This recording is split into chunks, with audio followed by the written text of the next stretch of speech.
वर्गीकरण की क्लास ले रहे हैं। तो इसमें वर्णों के उच्चारण स्थान पर हम चर्चा करेंगे। किसी भी वर्ण का उच्चारण करने पर हमारे मुख का एक अंग विशेष सक्रिय होता है। चाहे कोई भी वर्ण हम बोले, उसे बोलने के लिए हमारे मुख से एक जो अंग है वो सक्रिय रहता है, अर्थात किसी एक अंग में अधिक कंपन होने लगता है। जैसे भी कोई वर्ण बोलते हैं तो उसमें एक अंग है वो ज्यादा कंपन होने लगता है। इस स्थिति में जो अंग अधिक क्रियाशील होता है वही उस अंग का उच्चारण स्थान मान लिया जाता है। जैसे प वर्गीय व्यंजनों को हम जैसे बोलते हैं प, फ, ब, भ, म का उच्चारण करने पर हमारे दोनों ओष्ठ आपस में चिपक जाते हैं। इसी प्रकार हम और अन्य वर्णों का उच्चारण करते हैं, जैसे क, ख, ग, घ इत्यादि का उच्चारण करते हैं।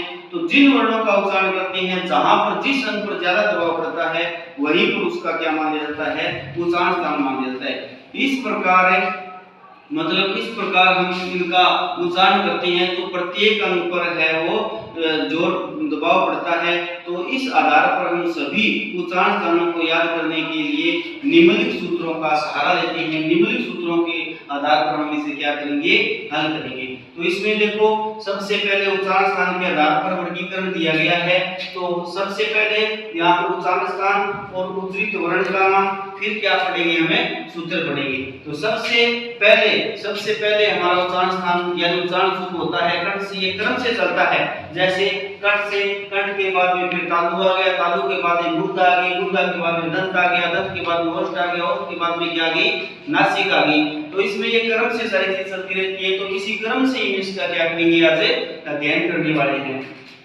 सबसे पहला हमारा आता है कंठ वर्ण, यानी शुरुआत होती है कंठ से। कंठ वर्ण से शुरुआत होती है तो वो स्थान हो गया कंठ स्थान, और कंठ स्थान के आधार पर उस उच्चरित वर्ण का नाम हो गया कंठ्य वर्ण।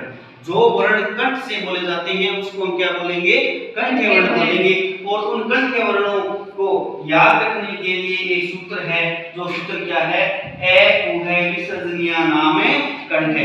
कौन सा सूत्र है, ए उ है विसर्जनीय नाम कंठ है। इस सूत्र का मतलब क्या हो गया है, उ है विसर्जनीय नाम कंठ है का मतलब क्या हो गया, इस सूत्र में कौन कौन से वर्ण आते हैं इसकी हम चर्चा करेंगे। तो इस सूत्र में सबसे पहले तो क्या गया, सबसे पहले तो ए वर्ण आ गया। ए उ है, ए और आ का जो अध्ययन हो जाता है वो इसमें हो जाता है। और उ का मतलब हो गया क वर्ग, उ का मतलब क्या हो गया, क वर्ग। और क वर्ग में जितने भी वर्ण आते हैं क, ख, ग, घ, जितने भी वर्ण आते हैं यानी 500 वर्ण आते हैं वो क्या होंगे, कंठ से उच्चारित होंगे। और इसके बाद में आता है ए उ है विसर्जनीय नाम। विसर्जनीय का मतलब हो गया विसर्ग, विसर्जनीय का मतलब क्या हो गया, विसर्ग हो गया। तो ए और क वर्ग और एक आ जाता है इसमें है, एक है और आ गया ए, क वर्ग, है और विसर्ग। इन स्थानों का जो उच्चारण स्थान है वो क्या माना जाता है, कंठ माना जाता है। जब हम बोलते हैं तो ए बोलते हैं, क, ख, ग, घ बोलते हैं और है बोलते हैं, और विसर्ग का उच्चारण स्थान करते हैं। किसी भी शब्द के आगे हम विसर्ग लगाते हैं तो है की ध्वनि आती है, तो इसका उच्चारण स्थान करते हैं। तो ये ध्वनि कहां से निकलती है हमारी, ये ध्वनि शुरुआत में कहां से निकलती है, कंठ से निकलती है। इसलिए जिन वर्णों की ध्वनि कंठ से निकलती है उसको हम क्या कहते हैं, कंठ्य वर्ण कहते हैं। और इसमें कौन कौन से वर्ण आ गए, दोबारा देख सकते हो आप, इसमें कौन कौन से वर्ण आ जाते हैं, ए, फिर क वर्ग आ गया, मतलब क वाली पूरी लाइन आ गई क वर्ग, और फिर क्या आ गया, है आ गया, और फिर क्या आ गया, विसर्जनीय। विसर्जनीय का मतलब होता है विसर्ग। ये सारी चीजें उसमें क्या, विसर्जनीय नाम क्या आ गया, कंठ, यानी ये कंठ से बोले जाते हैं। इसके बाद में हम हमारा दूसरा सूत्र देखते हैं, दूसरे स्थान पर आते हैं। पहला हो गया कंठ और दूसरा क्या आ गया, कंठ के बाद में क्या आता है, कंठ के बाद में तालु आता है। तो तालु स्थान उच्चारण स्थान कौन हो गया, कौन सा स्थान हो गया हमारा, तालु स्थान हो गया। और उच्चरित वर्ण का नाम क्या हो गया, इन वर्णों को हम क्या बोलेंगे, जितने भी वर्ण तालु वर्ण से बोले जाएंगे, तालु उच्चारण स्थान से बोले जाएंगे तो उसको क्या बोलेंगे, तालव्य वर्ण बोलेंगे। उसको क्या बोलेंगे, तालव्य वर्ण बोलेंगे। और तालव्य वर्णों को याद करने के लिए एक सूत्र के माध्यम से हम पढ़ेंगे। तो तालव्य वर्णों को याद करने के लिए सूत्र है, क्या सूत्र है, ई सुयसानाम तालु। क्या सूत्र है, ई सुयसानाम अब देखो ई चू या सा नाम धातु में कौन कौन से वर्ण आएंगे? तो ई चू या सा नाम धातु में असव ई और दीर्घ ई दोनों आ जाते हैं, दोनों का वचन होता है। तो इसमें ई और कौन सा आएगा? चू। चू का मतलब क्या हो गया? चय वर्ग। चू का मतलब क्या हो गया? चय वर्ग। और वही चय वर्ग वाली बात, पहले वाली बात दोबारा कि चय वर्ग, चू का मतलब हो गया चय वर्ग हो गया। और चय वर्ग में कौन कौन सी बनाएंगे? जितने चय वाली लाइन में आती है चय वर्ग में चय, छय, जय, जय और ये चय वर्ग। और एक क्या आ गया? ये। एक क्या आ गया? ये आ गया। और एक क्या आ गया? से आ गया। इन वर्णों का उच्चारण स्थान है वो कहां से होता है? तालु से होता है। जब हम इन वर्णों को बोलते हैं तो हमारा जो ज्यादा दबाव है, स्वर यंत्र का जो दबाव, ज्यादा दबाव है वो कहां पर पड़ता है? तालु स्थान पर पड़ता है। हम इनको बोल के देख सकते हैं ई, से, छे, जे, जे, ये और ये और से। अब ये जो से है इसको हम तालव्य से बोलते हैं। क्या बोलते हैं? तालव्य से बोलते हैं। तो दूसरा सूत्र हमारा हल हो गया कि तालु स्थान से बोले जाने वाले तालव्य वर्ण है वो कौन कौन सी होंगे? ई, चू का मतलब चय वर्ग हो गया। और चय वर्ग में चय, छय, जय, जय ये हो गया। और से हो गया और ये हो गया। ये वर्ण क्या आते हैं? तालव्य वर्ण आते हैं। तीसरा हमारा सूत्र आता है, तीसरी बात आती है, पहला हो गया कंठ, कंठ के बाद में तालु और तालु के बाद में आगे वाला स्थान कौन सा आएगा? मूर्धा। तो मूर्धा से बोलने उच्चारण स्थान को क्या कहेंगे? मूर्धा कहेंगे। मूर्धा से जो उच्चृत वर्ण होते हैं उसको क्या बोलेंगे? मूर्धा से जो उच्चृत वर्ण होते हैं उसको क्या बोलेंगे? मूर्धन्य वर्ण बोलेंगे। और मूर्धन्य वर्ण को ज्ञात करने के लिए क्या सूत्र दिया गया है? मूर्धन्य वर्ण को ज्ञात करने के लिए सूत्र है री पूरा साना मूर्धा। क्या सूत्र दिया गया है? रीटूरा साना में मूर्धा। इस रीटूरा साना मूर्धा का मतलब क्या होता है? इसका मतलब होता है एक तो इसमें क्या आ गया? री आ गया। री और टू वही बात पहले वाली। टू का मतलब क्या हो गया? टे वर्ग। टू का मतलब क्या हो गया? टे वर्ग। और टे वर्ग में कौन कौन से वर्ण आते हैं? टे, ठे, डे, ढे, न। और कौन से हुए? एक रे वर्ण आ गया और एक क्या आ गया? से वर्ण आ गया। ये जो से है वो कौन सा से होता है? मूर्धन्य से होता है। अब आप दोबारा देख सकते हो, दोबारा क्या देख सकते हो कि जो मूर्धा उच्चारण स्थान है उनसे बोलने वाले वर्णों को क्या कहेंगे? मूर्धन्य वर्ण कहेंगे। और मूर्धन्य वर्ण में कौन कौन से वर्ण आते हैं? मूर्धन्य वर्ण में कौन कौन से वर्ण आते हैं? री, टू, टू का मतलब टे वर्ण, टे वाली पूरी लाइन हो गई। तो री, टू, रे और ये रे आ गया और ये से आ गया। आदि वर्णों का जो उच्चारण स्थान है वो क्या होता है? मूर्धा होता है। अब अभ्यास करके देख सकते हो, आप बोल के देख सकते हो। इन वर्णों का जब उच्चारण स्थान करेंगे, हम इन वर्णों को बोलेंगे तो हमारी जीवा है वो कहां जाकर के टकराएगी? मूर्धा पर जाकर के टकराएगी। जैसे हम री बोलेंगे, टे पर बोलेंगे, टे, ठे, डे, ढे, ने। हमारी जीवा है वो कहां टकरा रही है? मूर्धा के टकरा रही है। तो जिस अंग पर ज्यादा दबाव पड़ता है वही उसका क्या हो जाता है? उच्चारण स्थान मान लिया जाता है। इसके बाद में हमारा चौथा आता है दंत्य। मूर्धा के बाद में आगे वाला स्थान कौन सा हो गया? मूर्धा। मूर्धा के बाद में आगे क्या हो गया? दंत्य। और दंत्य नाम इसलिए दंत्य वर्ण और इसको उच्चारण स्थान को उच्चारण उचित वर्ण का नाम क्या दे दिया गया? दंत्य वर्ण दे दिया गया। दंत्य वर्ण क्यों दिया गया? क्योंकि जब हम इन वर्णों को बोलते हैं तो हमारी जीवा है वो कहां आकर टकराती है? दांतों के आकर टकराती है। इसलिए इन वर्णों को क्या नाम दे दिया गया? दंत्य वर्ण दे दिया गया। और दंत्य वर्ण को याद करने के लिए इस सूत्र का सहारा लेते हैं हम। और सूत्र क्या है? ये सूत्र है ली टूला सानाम दंता। क्या सूत्र है? ली टूला सानाम दंता। तो इसका मतलब क्या होता है? इसको हम अलग करेंगे तो इसका मतलब क्या होता है? इसका मतलब हो गया ली और टू का मतलब वही बात। टू का मतलब क्या हो गया? तय वर्ण। टू का मतलब क्या हो गया? तय वर्ण। और ली ये फिर क्या गया? ले आ गया और फिर क्या गया? ये से आ गया। आदि वर्णों का जो स्थान है वो क्या होता है? दंत्य होता है। दंत वर्ण होते हैं। दंत उच्चारण स्थान होता है। जब इन वर्णों को हम बोलते हैं तो हमारी जीवा को काट कराती है। जैसे हम अभ्यास करके देखें तो री, ते, थे, दे, धे, ने और ले और से। इन सभी वर्णों का उच्चारण स्थान है वो क्या होता है? दंत्य होता है। हमारी जीवा योग आंख लेट करा रही है, दांतों को टकरा रही है, तीन वर्णों का उच्चारण स्थान दंत्य हो गया। इसके बाद में हमारा जो पांचवा जो उच्चारण स्थान है वो आता है ओष्ठ। दांतों के बाद में कौन सा आता है? क्रम से चल रहा है, दांतों के बाद में कौन सा आ गया? ओष्ठ आ गया। और इस ओष्ठ जो उच्चारित वर्ण का नाम है वो क्या हो जाएगा? ओष्ठ, यानी ओष्ठ वर्ण हो जाएंगे। जहां पर हमारे होठों पर दबाव ज्यादा पड़ता है वो कौन से वर्ण हो जाते हैं? ओष्ठ वर्ण हो जाते हैं। और इन्हें याद करने के लिए ये सूत्र है उपपद्यमानीय नाम है ओष्ठ। इसका मतलब क्या हो गया? एक तो उ हो गया, इसका मतलब क्या हो गया? एक तो उ हो गया, और उ का मतलब क्या हो गया? पैवर्ग हो गया पूरा। पैवर्ग कौन सा? पै, है, बै, भै और मैं। उपपद्यमानीय नाम है ओष्ठ। और एक उपपद्यमानीय वर्ण आते हैं, एक उपपद्यमानीय वर्ण आते हैं। उपपद्यमानीय वर्णों कैसे दिखते हैं? एक तो पै होता है और एक ये है होता है। इन वर्णों का उच्चारण स्थान भी क्या होता है? ओष्ठ होता है। तो उपपद्यमानीय नाम है ओष्ठ। समझ गए होंगे आपने? उपपद्यमानीय नाम ओष्ठ का मतलब क्या हो गया?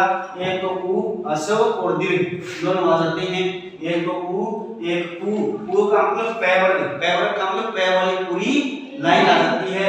और इसके बाद में एक उपपद्यमानीय नाम बोलते हैं, उसको उपपद्यमानीय बोलते हैं। ये पै और है, तो इसको इस प्रकार का जो चिन्ह लगा होता है उसको क्या बोलते हैं? उपपद्यमानीय नाम बोलते हैं। तो इनका उच्चारण स्थान है वो क्या माना जाता है? ओष्ठ माना जाता है। इसके बाद में ओष्ठ के बाद में क्या जाता है? ओष्ठ के बाद में नासिका।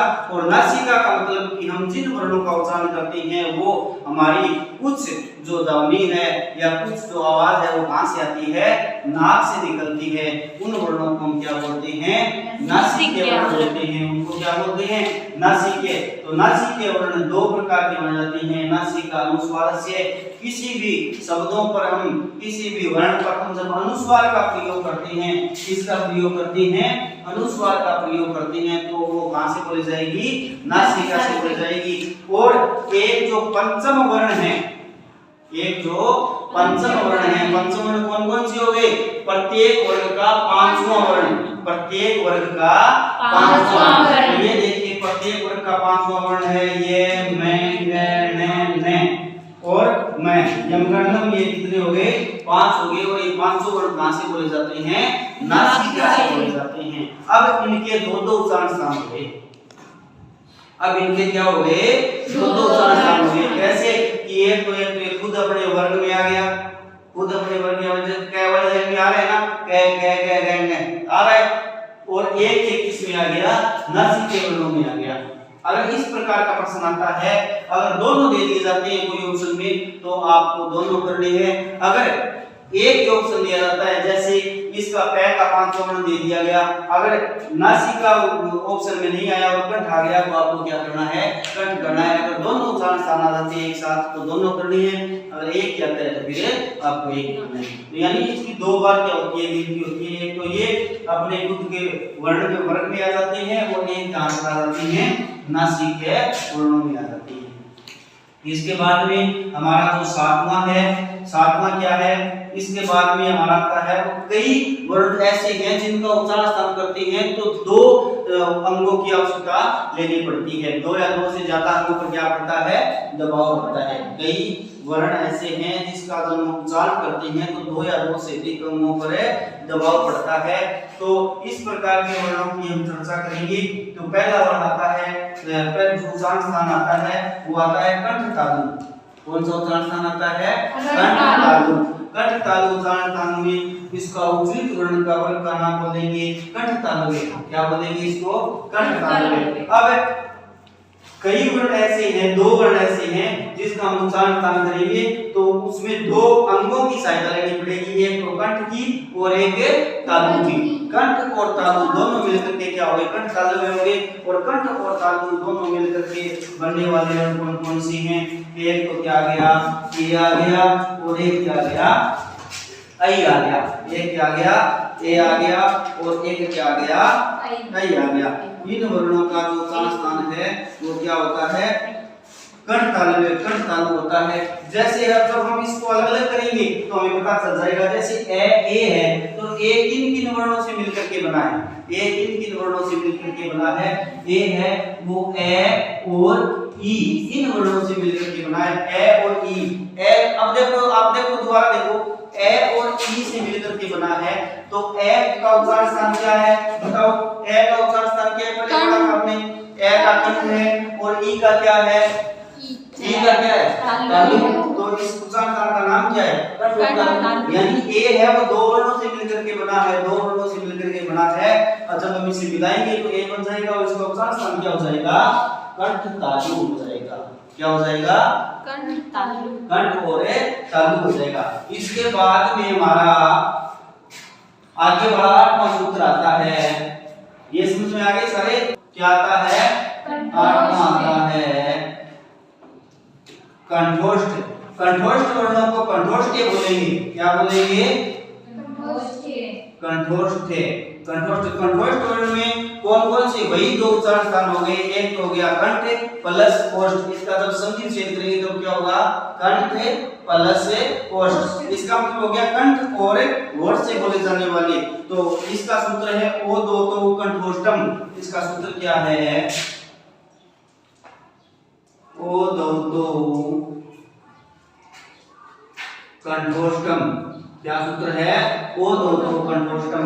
इसमें दो वर्ण आ जाते हैं, इसमें दो वर्ण कौन कौन से आते हैं, एक तो इसमें आता है ओ और एक इसमें आता है औ। दो वर्ण आते हैं, दो कौन कौन से आते हैं, एक तो आता है ओ और एक आता है औ। अब इसको अलग अलग करेंगे तब ओ को अलग करेंगे तब कौन कौन से वर्ण आ गए, इसमें ओ को अलग करेंगे तब क्या आ गया, ए और उ। ए और उ को जो मिलाएंगे आपस में, ए और उ को जब आपस में मिलाएंगे तो दोनों को मिलकर के क्या बनेगा बताओ, ए और उ मिलाएंगे तो क्या बनेगा, ए और उ दोनों को मिलाएंगे तब ओ बनेगा। और अब इसका दोबारा उच्चारण स्थान देखिए, ए का उच्चारण स्थान क्या होता है, कंठ होता है, उ का उच्चारण स्थान क्या होता है, ओष्ठ होता है, उ का उच्चारण स्थान है ओष्ठ होता है। तो दोनों मिलकर के क्या हो गए, कंठोष्ठ हो गए। दोनों मिलकर के क्या हो गए, उच्चारण स्थान इसका हो गया कंठोष्ठ। और इसके बाद में एक वर्ण आता है जिसे हम दंतोष्ठ वर्ण बोलते हैं। 9वां फिर आता है, क्या आता है, दंतोष्ठ वर्ण बोलते हैं, उसको क्या बोलते हैं, दंतोष्ठ। और उसका उच्चारण स्थान हो जाएगा दंतोष्ठ। उच्चारण स्थान क्या हो जाएगा, दंतोष्ठ। उसका उच्चारण स्थान दंतोष्ठ हो जाएगा। और दंतोष्ठ में इसका सूत्र है वकारस्य दंतोष्ठम। इसका सूत्र क्या है, वकारस्य दंतोष्ठम। इसका सूत्र है वकारस्य दंतोष्ठम। इसका मतलब होता है इसमें एक वर्ण आता है व, इसमें कौन सा वर्ण आएगा, व वर्ण आएगा। व का जो उच्चारण स्थान होता है वो क्या होता है, दंतोष्ठ होता है। व का उच्चारण स्थान क्या होता है, दंतोष्ठ होता है। इसके बाद में हमारा आगे आता है जीवा मूल। जीवा मूल स्थान के वर्ण आते हैं तो जीवा मूल में क और ख आ जाते हैं। जीवा मूल का इसी प्रकार का निशान होगा, ये जैसे उपद्यमान्य का था तो जीवा मूल में दो वर्ण आते हैं क और ख। इनका उच्चारण स्थान क्या होता है, जीवा मूल होता है। और इस प्रकार हमारे मुख्यतः उच्चारण स्थान कितने हो गए, ये इस क्रम में तुम्हारे 10 हो गए। लेकिन प्राचीन जो वैयाकरण है, वैयाकरणों के अनुसार हमारे मुख्य जो उच्चारण स्थान है वो कितने माने जाते हैं, मुख्यतः उच्चारण स्थान कितने माने जाते हैं, 8 माने जाते हैं। मुख्यतः उच्चारण स्थान है कितने माने जाते हैं, 8 माने जाते हैं। और उस 8 उच्चारण स्थानों के लिए एक श्लोक की भी रचना की गई है जो निम्नलिखित है। अष्टो स्थानानि वर्णानां मूले कंठ शिरस्था जीवा मूलम च दंतस्ते नासिका ओष्ठो च तालु च। इसको अलग अलग करेंगे तो पहला हो गया उर। उर का मतलब जो हमारा कांकल स्थान है वो पर। दूसरा हो गया कंठ, तीसरा सिर यानी मुर्दा, चौथा जीवा मूल, पांचवा दंत, छठा नासिका, सातवां ओष्ठ और आठवां क्या हो जाता है, तालु हो जाते हैं। इस प्रकार जो प्राचीन वैयाकरण हमारे उनके द्वारा मुख्यतः उच्चारण स्थान कितने माने जाते हैं, 8 माने जाते हैं।